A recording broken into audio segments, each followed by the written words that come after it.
And we're back with part 2. So a couple of the small parts that came in. I got a 90-degree Ethernet and a 90-degree 2.1 millimeter barrel plug. We're going to add these just to help with the height clearance for the lid. It fits pretty comfortably. I am exclusively using the Wireless Havens 3 amp PoE splitter, so that's what I'm using.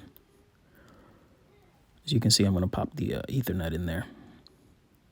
And then I'm going to move over to adding some spacers. Now, these little spacers are nylon spacers that come with a TV wall mount kit. That should give me enough height.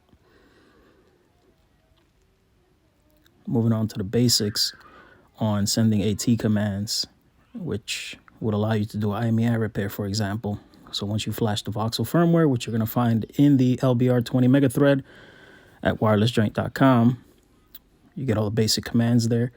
I just created a quick, like a quick start guide for the commands to get your jailbreak going. The username is going to be root. The password is going to be whatever you set it to. Let's start with the first command. This is going to give you your antenna readings. Right now, the LBR20 that I'm on is set up for 2 antennas. So you'll see 2 antenna readings there. I'm highlighting them for you.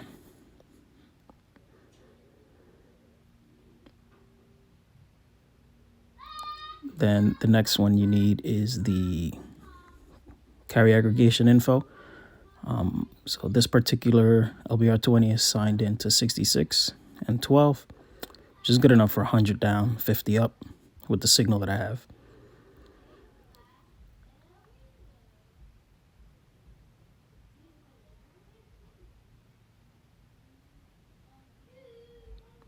Here's some good info here. This is how you're going to do your IMEI repair. You're going to enter your IMEI right where I have the words IMEI. Now be sure to use an IMEI you own, not one you generated, for obvious reasons.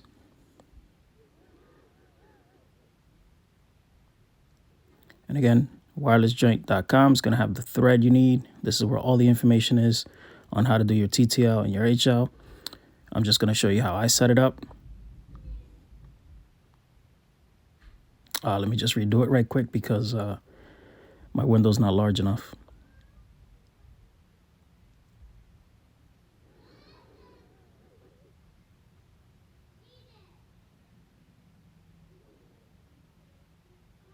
So the URTTL is set to 64.